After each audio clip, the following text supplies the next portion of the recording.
Hello and welcome to Some of My Friends Read Comics. We've got Vince. I've been disappointed once too often through the years, yet it's my nature to hope, to believe the best inside myself. Way too long. We've got Chris. It's really dusty in this room. Do you guys notice how dusty it is? I don't remember any of these quotes at all. Hi, I'm Kia. Welcome to the show. Were those both quotes from this comic? Yeah, so mine was because a DeMatteis trademark with Spider-Man is writing... Okay, yeah, hold on. We're reading Spider-Man today. I should say that. Yeah, okay. Sorry, go ahead, Vince. A DeMatteis trademark is that he loves to use this kind of weird, noir-y, vague third-person narration for Spider-Man. Yeah. He loves to do it. He's like, he's the man. He's Peter Parker. He's not sure who he is, but he has hope throughout his life and blah, blah, blah, blah. And it's a really weird stark contrast after reading like Tom DeFalco, like a couple issues before this. Like, it's like, this is too much of a stylistic change, because I just read the issues before this, and it's really weird. We're reading Amazing Spider-Man 400, A Death in the Family. Death in the Family, a pretty important issue. Death of Aunt May, spoiler alert, blah, oh well, whatever. When she comes back, she was in a coma before this, but she comes back home, and that's when Chris's quote is, she's like, this house is dusty. No, No, it's not a quote. It's just literally, I'm going to be crying by the end of this episode. So, all right. It's so dusty. I see what you're saying. We mentioned that at the end of the last episode when we said we're going to read this. That you guys cried during it. I think you guys are a couple of pansies because. I was talking about Captain Marvel first of all. Did I cry during that? A little bit, yes. Did I cry during this? Yes, but it was because I read this when I was 10. So all right, I cry a lot. I've seen Jumanji twice now, the new one, and I've cried both times I saw it. Both times. Colin Hanks makes me cry. It's just beautiful. What about the old Jumanji when he realizes he lost his youth and his life, and now he's an old man? Well, that's how Colin Hanks is. And it does the same thing for me. It's real sad. Wow. Amazing. I'm glad you're such a crier. Let's get some context for this episode, though, before we get too in touch with our feelings. I'm glad there's one tough guy on this podcast. When they need the tough guy, they come to me. So we're reading this issue. It's Amazing Spider-Man number 400, 1995, smack dab in the middle of the Clone Saga. Is it smack dab in the middle, towards the beginning, towards the end? I don't know. I don't care. It feels like first third. Okay, first third. All right. So Vince, this is the only issue I read. Vince, it sounds like you caught up a little bit and read some of the other stuff around this. I've read the stuff immediately preceding this. Okay. In our Lost Pilot, Web of Death, I'd read that several times, and was that what, Death of Doc Ock, or? It was the Death of Dr. Octopus, but Peter was just about to die. And Aunt May pulled him out of, he had a vision of Aunt May's telling him to live, and that's when he decided to relive, which comes up later in this. So I'm like, oh, that's a nice 20-year payoff, because I've never read this issue. I didn't really remember that Doc Ock stuff from reading it, but I guess that makes sense. And a lot of weird shit had happened right before this. I think Peter's parents had come back, but they were actually... The Chameleon had created them? It doesn't matter. Doesn't come up. And meanwhile, also Ben Reilly has been showing up, and Aunt May had been corresponding with a dude in the shadows who ended up being Ben Reilly, Peter Parker's clone. I remember that because we also read the real Clone Saga or whatever. It was like that 6-issue retelling of the Clone Saga. Right. Yes. Which I think mentioned all that stuff. So Ben Reilly, to get some context, Ben Who's Reilly, this spider clone? He's a clone of Peter Parker created in, I want to say 71, 72. And so he has the exact same memories of Peter Parker up to that point, and then they diverge. So he's still very close and still very invested in Aunt May, even though he's really not allowed to interact with her. It's been about 5 years in Marvel time between then and when he was created. But still, you have to imagine that in his head, he grew up with Aunt May. And so he's got a very interesting, complex relationship with her where he's always checking on her because she's in a coma and going out her hospital window. And that's really interesting to me. Yeah, it is. I really like that exploration of the character. Sorry, Chris, go ahead. Right, and because he feels like he's not a real person, he's exiled himself to living on the West Coast and being a drifter and having all these adventures. He has this enemy that we see in Web of Death named Kane, and that he's he's Aunt May's pen pal, but he can't be honest with her about like, oh, by the way, like you're like a mother to me, blah blah blah. How did they get to be pen pals? Like, who is he pretending to be in these letters? I forget that. It seems weird to just like, I don't know, start corresponding with an old lady. I guess she has nothing to do. She's like happy to write to somebody, but still. I don't remember exactly, but I think he wrote her first and said like, oh, like I'm the kid of this cousin that you don't really know. Oh yeah, like a long lost relative. Yeah. I remember that. Because he would know. I mean, he would know her family. So he's like, oh yeah, and this person's kid, and she's like, oh, what happened to her? And he's like, well, I don't talk to her anymore. Makes sense.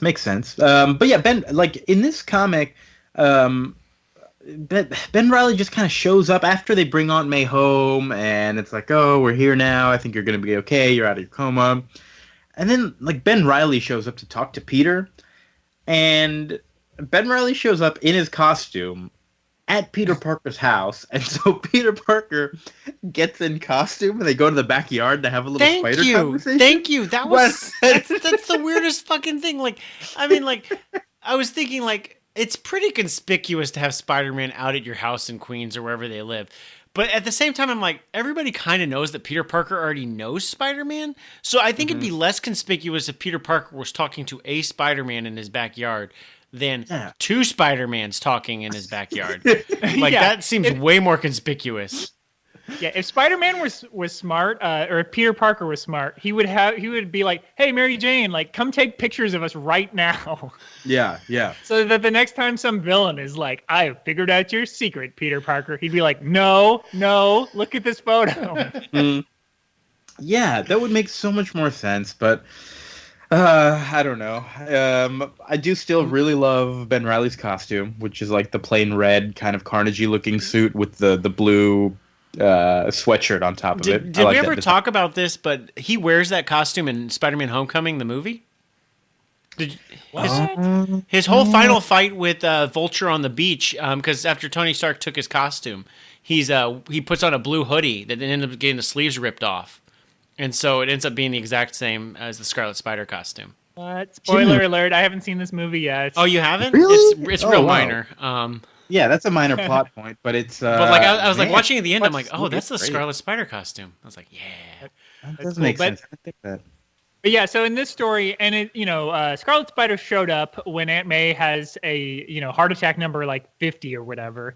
After she finds out that her sister, I don't understand how she's that closely related to Peter's mother. She's clearly like his great aunt. But anyway. She found out that they were fakes and she had a heart attack. Ben showed up and Peter, of course, is like, "You're the villain behind this." So he doesn't trust Ben at this point. And so when he sees Ben like at the hospital, first they have like a fight in the first issue. And then now he's like grudgingly like, okay, whatever. But like, I came into this story really being on Ben's side. And so Peter is like a huge jerk to him. Yeah. I love it though, because like they're having this scene and Peter's like having a scene with Aunt May and he sees Ben Reilly like in the window and he's like, "Idiot, what the fuck are you doing here, bro? Like you're gonna ruin everything." And I'm like, I've never seen that side of Peter Parker. Peter Parker's always the one supposed to be like lurking in the shadows, or Batman is like never allowed to like be attached. I've never seen like my main protagonist be mad at a hero and then try to like cover for him. I also can't tell if I don't know if I sympathize with Ben because Ben has like way more interesting things going on, or if like consciously Marvel's trying to like push Peter out at this point and make Ben more likable and interesting. Well, I thought this issue sort of unnecessarily, what's the word I'm looking for? Unintentionally did that, because it does a really good job of kind of recapping, okay, here's what Ben's deal is.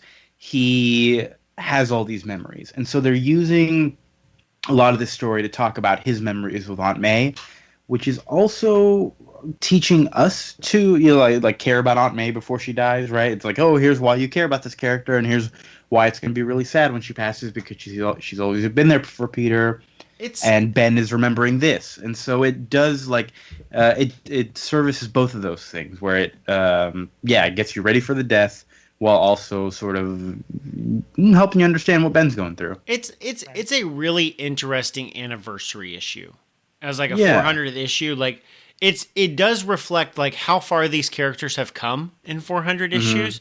Like you get that whole journey, and yet it's still organic with the plots that are happening in the series. Like the fact that like Ben is, like it's not really they weren't plotting 25 issues earlier when they started introducing Ben. Rather, well, we hit this anniversary issue, it'll be perfect because then we can use Ben's memories to recap this. And it's like no, they probably weren't thinking that. It's just a really organic like dovetailing of a lot of things like that, and then using Aunt May as the vessel to reflect on the last 400 issues. Because quite frankly, like from the initial concept of getting bit by a spider, we're dealing with like at least 3 clones of Peter Parker. Acknowledging that possibly even our Peter Parker is not real also. 3 clones in this story, by the way. Yeah, like... Oh, yeah, is that who that... Like, because there's, at one point, a scene, like, going off somewhere else where this random person wakes up, and that's, like, another third clone? And I don't think that... Is that Kane, or no? No, that's not Kane. That's Spider-Side. Okay. Jesus. Boy, like, heard of this. Yeah. We like for people like, oh well, I'll just buy issue 400 because it might be worth something. I haven't checked out Spider-Man, but that's a big issue. Like it's run far afield of its initial concept, but it still is pretty understandable. It is. I was a little confused when that third clone showed up, and I was like, all right, this has to be a third guy because it doesn't make any sense. Right. But it's just it's just seeding a subplot. I mean, you don't need that. And just like there's one page of the Jackal where he's just doing his best Joker impression where he's like, "Oh, I'm a crazy man." Just kidding. I'm actually super evil and smart. That's right. There is that. I can't take that dude seriously with his like weird hairy like gremlin look. Like I can't take it serious. I cannot take the Jackal seriously. He seriously looks like if the Joker did the same experiment that the Beast did. Yeah, pretty much like spot on. Yeah. Oh, weird. We also do get, of course, a classic dude in a shadow. When like some guy is spying on them. I don't know. Like. I love Mark Bagley's art. We haven't really talked about him. It's great. Very, a lot of 80s hair throughout this whole thing. Hair is huge, yeah. But at one point, like, people are just, like, talking at home, remembering Aunt May. Peter and MJ are kind of like, oh, having a touching moment. And there's a dude standing outside in the rain taking notes on his little tablet. And he's in the shadow of the rain. He's talking to his boss back home, which is, like, this Merlin-looking guy. Who was that guy? Judas Traveler? Yes, Judas Traveler. All right. Don't worry. Not Blues important. Traveler there. He does his thing. Yeah. He's a Scarlet Spider thing. Don't worry about it. I have no idea. But, it's just some dudes in shadows. And I was like, all right, I feel like this issue is complete now that I've seen a dude in a shadow. Oh, it's the 90s. It's the 90s. But I gotta say, I was super surprised that this was such an action-light issue for being like a double-sized thing. A lot of times these anniversaries are like, all right, let's pack in a lot of villains, let's make this like exciting and blah blah blah. And it's like actually it read very quickly because Aunt May dies about a little more than halfway through this thing. She just sort of passes away peacefully in her sleep. Well, let's not skip over that. Let's skip. Right, so, but yeah, this is a very action light issue. There's very little Spider-Man in it. And that's kind of why I'm wondering if that's why they put him in the costume in that backyard scene. Is because otherwise he doesn't suit up as Spider-Man at all, except at the beginning to swing to see Aunt May in the hospital. Like otherwise, I wish they'd have done that old classic Spider-Man trope of doing the little spider covering on half of his face, so the reader is like, "Oh yeah, that's Spider-Man." Oh, good to remember. No, but I do like that because, as a kid, and, I'd only been reading Marvel Comics for like 6 months at this point. I was like 10 years old. And so, of course, I loved Ben because, like, I knew everything about him. I had followed all of his adventures. And also, he is in the position kids can identify with, which is he's unfairly to him basically been like, no, you don't get to have any of this stuff. Like, none of this is for you. You don't get, like, a cool life. Because this other guy gets it. Yeah. And as a kid, you're like, yeah, that's right. That's not fair. Yeah, it's very much like that ostracized, like, YA kind of mentality that just, like, is like catnip. But, I mean, I don't remember if he says it or somebody else says it, but it says, you're not her nephew. You don't belong here. Is really... It's like, damn. Like, poor guy. Poor guy. It's really, Peter's really cruel, but at the same time, I think it's nice, and this is the start of a relationship I really like between them, where they're like big brother and little brother, which I thought was the coolest. Right.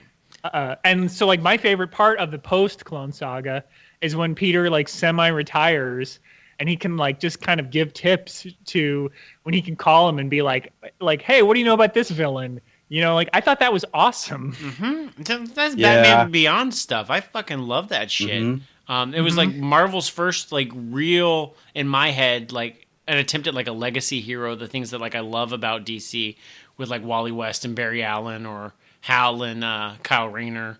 And you don't, and I love Batman Beyond, but you don't get that much. And I really love that particular moment. I love Ben Reilly up until he turns blonde, and then I don't like Ben Reilly anymore. Yeah. Which is, I mean, that's when Peter leaves the book, and he turns blonde and meets new friends who suck.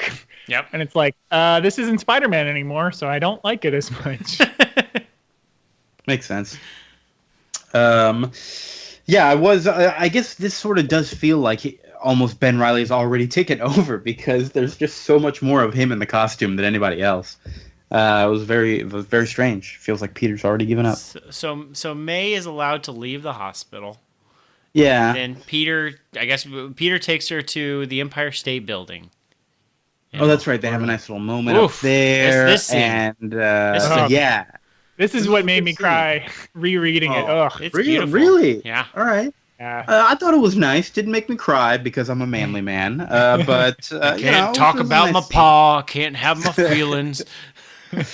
But yeah, they're up there, and Aunt May tells him that. Well, no, she just asks him, like, "Hey, how does it feel to be, like, out there swinging in the sky like a fucking Spider-Man?" Because I fucking know you're Spider-Man.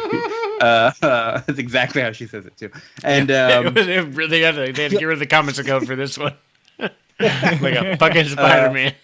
Yeah, it's just like when Harry Osborn did drugs. Aunt May is cursing up a storm. But she's like, yeah, I probably, like, I always really knew. I just kind of blocked it out because it's like, yeah, too frightened. But yeah, I guess I always knew. Spider-Man. She's, it's a nice, sweet moment. Peter starts crying, and she's, wishing him well, telling him to be safe, all that stuff.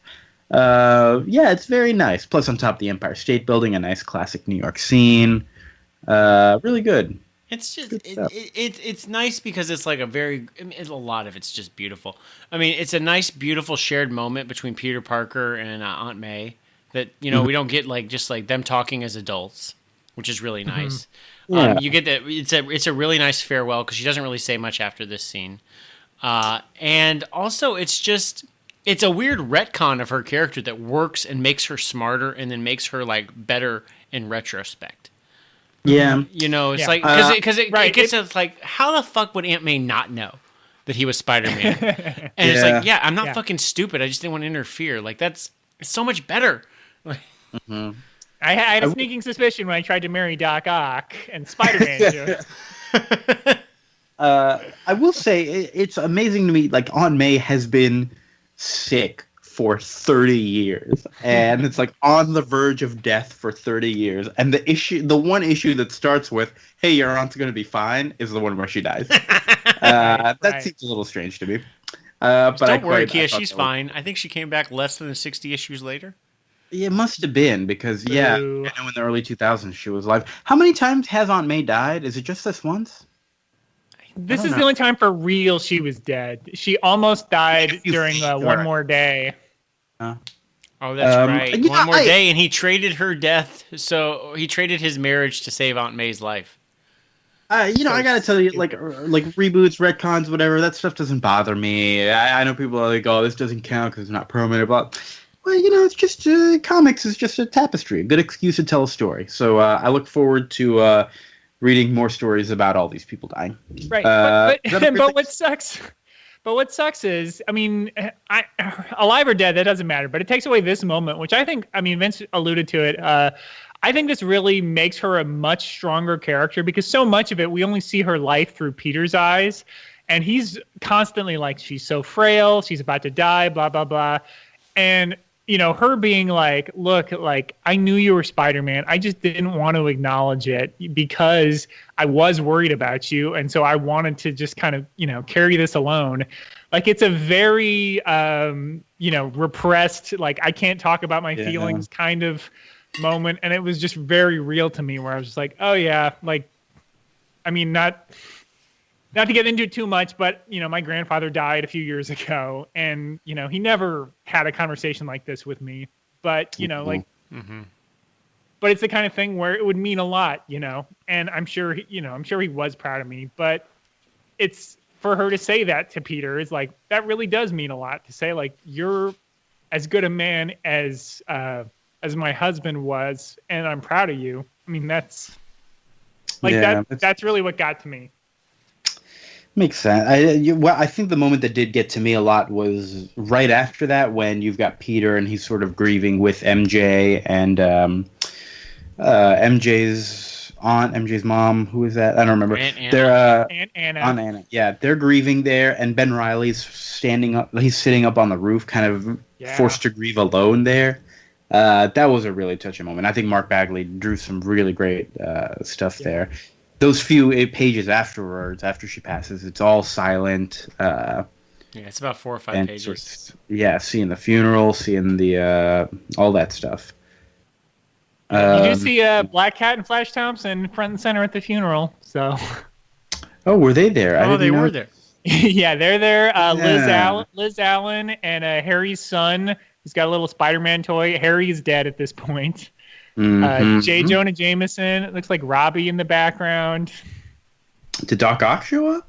I mean, no, Doc Ock is dead. He just died. That's right, Doc Ock is dead. Oh, no. Well, that's sort of sweet that these two lovebirds died right so close to each other. I'm sure Doc Ock and Aunt May are boning up in heaven right now. Mm-hmm. Yep. And she's boning J. Jonah Jameson's dad right now. Oh, she is? That's so weird to me. That is current in the comics. She is with J. Jonah Jameson's dad. How is his dad alive? I don't know. I don't know. I'm operating off of 5-year-old information. They may have broken up. I don't know. Well, and we got to say Scarlet Spider is back very recently. Ben Reilly has got his own series these days. Good to hear. And Aunt May's her old boyfriend, Luz Becky or whatever that guy's name was, that gambling guy. Uh-huh. He's dead too. He's dead? He died. All right. A lot of people are dead. It's okay. They're all in the same plot. Yeah. Well, shit. The Clone Saga, I think we total is like 180 issues. Of course, a lot of people are going to go in that time. It's all right. No big deal. It's it's sad, but they'll be back. It's fine. We'll have a world-ending shake-up. Everything will change. It'll be great. Yeah. Well, I mean, that boyfriend is still dead. I think everybody else is alive again now. Yeah. Well, him and Gwen Stacy and Uncle Ben are the only 3 characters that aren't allowed to come back from the dead. Yeah. I will say, another story. We were talking about those touching moments of like kind of talking realistically. It did remind me of a moment in the Straczynski run. I know you're not a big fan of that, Chris. I know it's got some plot stuff that's questionable. Whoa, everything okay? Sounds like a broken plate back there. No, I guess he really hates the Straczynski run. Holy shit. But there is some questionable plot stuff, but I really like his writing. And there's a moment when Aunt May and MJ both realize that they both know Peter's secret and that they can talk to each other about it. That was really nice when they sort of start doing that. Like, how do you deal with this? Just like, being scared of it, that kind of thing. Yeah. I enjoyed that. I will say Straczynski wrote the marriage better than most writers. DeMatteis does okay, but he focused on giving MJ her own storylines a little too much, which were usually not very good. I see. Yeah. I know. There was a great moment in that. Sorry, we're getting a little off topic, but in that Straczynski run where MJ is, she's an actress and she got a part in the Lobster Man movie where got bit by a radioactive lobster, and how ridiculous it was. Good stuff. Good stuff. Yeah. Anyway, this book ends with a crappy twist ending. I like it. I like it. I am on fucking board. I wish it had just ended with the silent pages of the funeral and Ben going there separately by himself. I agree with both of y'all. I like where that sort of twist sort of leads, but I also do feel like it undermines the importance of this issue. Yeah. Where, that third spider clone, whoever it was, I guess killed a guy. And Well, looks Kane. like Peter Parker. Kane did, not the homeless spider clone. Oh, that's A right. different Okay, sorry. clone. A different clone. Oh my god, that's a fourth clone, right? Because isn't Kane No. also? Jesus Christ. Well, No, Ben is 1, Kane is 2, third guy is 3. Spider Side is 3. Okay, yeah, so 3 clones. But they're 4 you're Peter right. Parkers. 4 Peter 4 Parkers. Parkers, just 3 clones. No, some people say Mark Bagley draws all faces the same. We got the story for you, Mark. In the next story, Mary Jane meets Firestar. Oh yeah, they do look Jesus. exactly the same. Those two. Oh, holy heads. So yeah, Peter Parker is of course suspected, and they come and arrest him.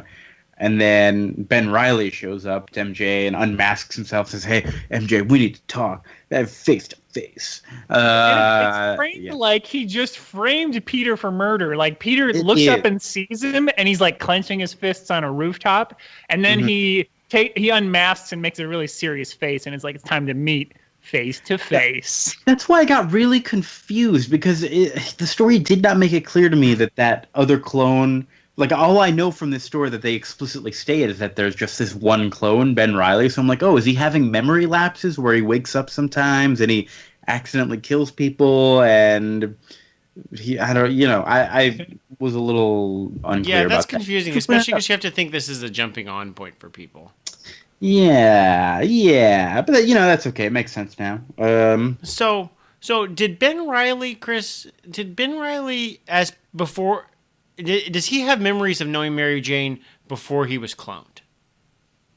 Well, Yeah. he has memories up until Spider-Man 140 something. So yes, he has memories of dating Gwen's death, and then right after that. Okay. So yes, he knows Mary Jane. They were friends. They might have even started to date when his memories kick in, but then he has no memories after. They are just friends who are considering dating. Okay. Is this like Black Mirror rules where every single piece of your DNA has all of your memories up until that point? Yeah. That it separates from your body? All right, cool. Yes. Makes sense. Great. Good to know. He would be attracted to Mary Jane. And in fact, don't read it, but in New Warriors, as alluded to earlier, Mark Bagley drew Firestar to look exactly like Mary Jane. That's why I made that joke. But Scarlet Spider teams up with the New Warriors, and he's like, man, Firestar looks a lot like Mary Jane. If I wasn't a few years too old. Like, geez, dude. Doesn't he start trying? Doesn't he hook up with another redhead though? Does he? Because he starts Ben Reilly? dating that Stacy person number 500 that has the black hair, and then he dates the burglar's daughter when he has blonde hair. Okay. The burglar's daughter? That's right. Because his mentor, Like the burglar who killed Uncle Ben? Yep. It's a real Romeo and Juliet. I do know that like his mentor is the father of the female Dr. Octopus also. Mm-hmm. It's She has pink hair though. that story's Boy, this is the high point of the Clone Saga. weird. It gets Like, down. there's some weird shit that happens in Spider-Man. Like, I love comics, and this shit is crazy. What the fuck? I do think if you start reading from the beginning of the Clone Saga stuff to this point, it's pretty good. Yeah. It only goes off the rails in like 3 more months. Yep. All right, that's fair. When they introduce like 50 more clones, and Peter's like, well, if I'm the clone, I quit. Which, again, I didn't mind the fact that he was still around, but he became like a sad sack, which I didn't like. He's been a sad sack for a while up to this point, though.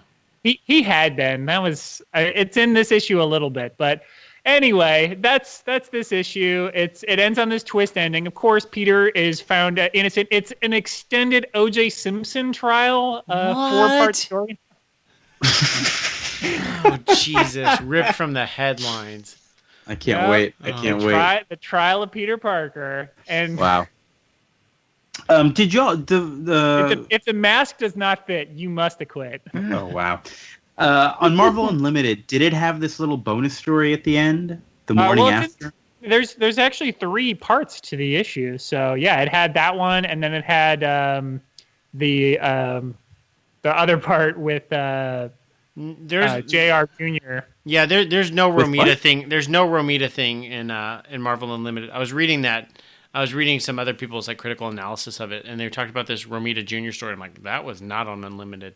So I don't know what Yeah, I happened. didn't see that. What is that story supposed to be? It is. It's an immediate like aftermath to Amazing Spider-Man. What would that be, like 149 or whatever it is, where Peter throws his clone in a smokestack, but thinks Okay, he's dead. He doesn't. It's just to dispose of the body. He's just like he The doesn't want clone's to kill dead. him. He's not killing him, right? Yeah. Okay. He just thinks he's dead, and he doesn't want people to find Peter Parker's skeleton, basically. So he's like, okay, well, the smokestack will take care of him. I'll web him up, and then in an hour, the webs will wear off, and his corpse will be disposed of. But he wakes up. It's Jr. Jr., John Romita Jr. doing a very like Steve Ditko-esque like water effect stuff. The classic where he's got water all over his face. Yeah. And it's basically he's suicidal because he's lived, but he doesn't want to, and because he knows he's fake. He spends a night literally like in the gutter under the bridge where Gwen Stacy died, and then the next day he goes to Peter Parker's house, goes in through the skylight, steals some old clothes that he knows are there that Peter's been meaning to donate. Steals some emergency money, feels guilty about it, but is like, well, I don't know what else to do, and then just gets on a Greyhound, basically. All right.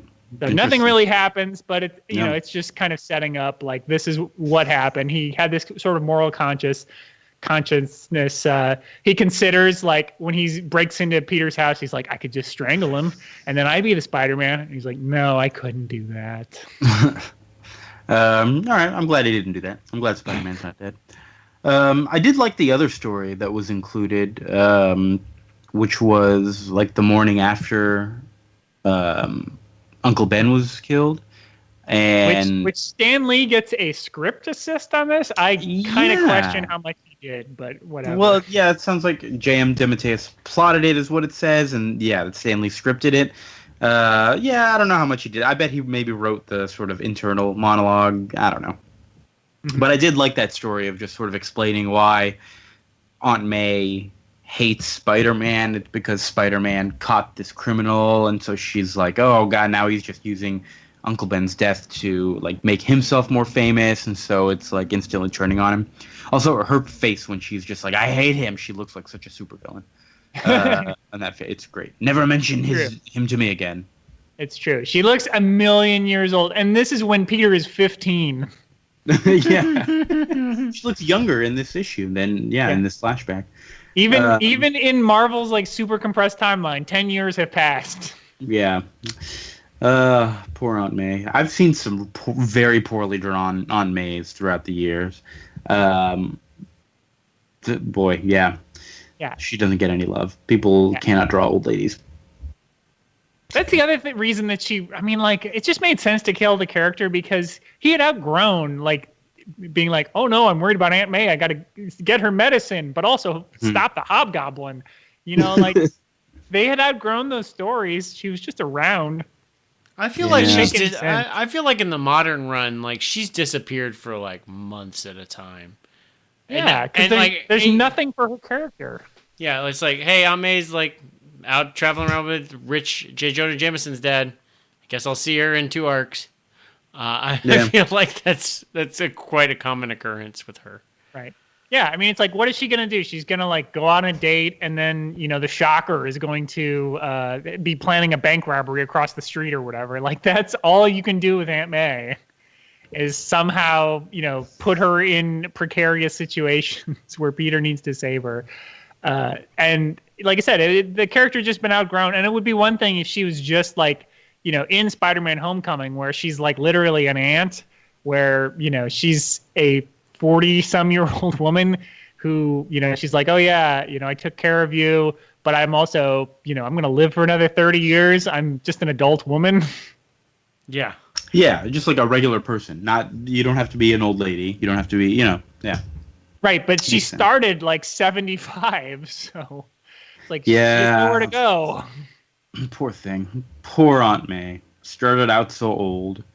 They could have done a Benjamin Button thing with her. An Uncle Benjamin Button. Whoa. Whoa! Whoa. Was that movie based on Uncle Ben? It had to have been. Anyways. I feel like I've said all I need to say about this. What about you guys? Is there anything else you want to add? I mean, overall, I enjoyed this. A pretty good little self-contained issue in the Clone Saga. You guys got anything else to say? I like it. I thought this was good. I hadn't read this issue before, but it was a nice payoff. It does make me want to read more Ben Reilly for sure. I think this is the high point, but stuff before. Yeah. I think Ben Reilly, like this is a pretty good issue. There's some good scattered issues, and the general story idea of Ben Reilly is better than seeing it drawn out and having to deal with irritating spider villain plots. Also, yeah, I think that's what we said after we read the real Clone Saga a while back, where it was just yeah, this idea is great. What the fuck happened? I just don't need to see him fighting Chance the Rapper and not Chance the Rapper. Chance the Rapper. No, I demand he fight Chance the Rapper. That would be great. Spider Clone. Is it Chance? Was that guy's name around issue 300? Chance. Okay. It was just Chance. That's right, Chance. He's not a rapper, although he should start. If I ever get a chance to write comics, I will bring that character back, and he will drop an album. It'll be great. The hitman who bets double or nothing on whether you have to pay him. This guy. What an idiot. I really like this story. I think, Captain Marvel's a really great story too. But it's really, the limitations of it, in a way, it's kind of confronting your own mortality because it's from Captain Marvel's perspective. And we see Rick Jones and Spider-Man kind of gets freaked out a little bit about death and stuff. But it's Captain Marvel's story, and it's this had a very different perspective. Yeah. Yeah, him realizing I can't beat this. This is a very different thing, and I really, it's funny to read it, like I said, as an adult, because as a kid I was Team Ben 1,000%. Peter's rude. I hate him. He should let Ben come into the house and grieve with him. It's very mean of him. He should have a fake mustache and be it's me, your old cousin. And then they are cousins. They look so alike. Can't believe that. Yeah. So at the time I felt that way, and then now rereading as an adult, I still, obviously Ben is I think the most sympathetic of them, but you understand Peter a lot better, that he's this is my life here, dude. You're literally his life is kind of crappy, but at the same time, he's married, he has a job, his wife is pregnant, which I don't think we mentioned that, but Aunt May sees Mary Jane. Oh, that's right. Yeah. He sees Mary Jane and she's like, "Oh, you're pregnant," since I went into a coma. And she's like, "What? How did you know?" And she's like, "Yeah, I just know." Yeah. Intuition. Old lady intuition. Yeah, exactly. She notices how fat Mary Jane looks. Poor MJ. It's all gone to her hair. Yeah, I appreciate that Peter is hey, this is my life, and please don't just come in here and ruin it right now. That would be pretty shitty. So I appreciate that a lot more, as now someone who has a life and not just a kid that's no, I should have everything that guy has. That it's. And there's also that sweet scene. Mary Jane doesn't have a lot to do in this, but I do like that sweet scene where she sits with Aunt May and talks about how Aunt May's basically hooked them up together. And she's like, "Yeah, it took months for us to actually meet." And Mary Jane's like, "Yeah, you were the one. This was your idea to get us to reconnect." We found out later that they had known each other as kids. Blah blah blah. Who cares? Yeah, who cares? Redcon. But it is good because again, it's Aunt May gives Mary Jane her blessing because she's like, you guys were friends even before you were dating, and that's what matters. It's not you fell in love or whatever. It's literally you were friends who then fell in love, and that's why you guys are great together. And it's oh, that's really sweet that Aunt May has tons of good advice for everyone right before she dies. Nice old lady. Nice old lady. Well, I think that about does it then for Spider-Man and for Aunt May, who never saw the light of day again. Thanks for listening. Oh, next time. We got to talk about next time, right? We are doing She-Hulk. For no reason in particular, just because we want to read it. No movie tie-ins, no nothing. Just, just some good old She-Hulk. We're doing issues 1 through 6 from the 2004 series. She hadn't had a series in a while at this point, right? Not since like the early 90s. Yes. And it's her as a lawyer dealing with, working life, superhero life, dating life. Boy, can a green superhero have it all? Is that possible? We'll see. We'll find out. Have you read it, Kia? I've actually read only the first 6 issues. I don't think I've gotten past those. Oh yeah, I never have meant read it. to. I've always heard really great things. Like, I mean, that's what we're reading, Yeah. for this show. We read Death of Captain Marvel, Death of Aunt May. Just trying to read classic comics that we should have read. Yeah, classic Death comics. Yeah. Spoiler alert, She-Hulk's gonna die. January, it's the month of death. Join us for Death Month, January 2019. Yeah. We February's Love Month. buried 2017 in the cold, cold ground. Oh, So now we're yeah. moving on to 2018. Mm-hmm. R.I.P. lead singer of the Cranberries. Oh, that's right. Yeah, she just passed away. R.I.P. for sure. Isn't our next episode also gonna be in January though? Yeah, It's it gonna be, technically is. It's not the month, first- but we're going into the month of love. We're getting into the month of love, so we'll get all into She-Hulk's dating life. It'll be great. Ally McBeal, but with superpowers, I guess. Pretty much. Did we mention the writer? This is written by Dan Slott, art by Juan Bobillo. I hope I'm saying that right, Bobillo. Yeah, I remember enjoying this, fun stuff, and yeah, join us next time for that. It'll be good. Yeah. So I got nothing else to say. So I guess I will say for Vince and for Chris and for myself, thank you for listening. We love you.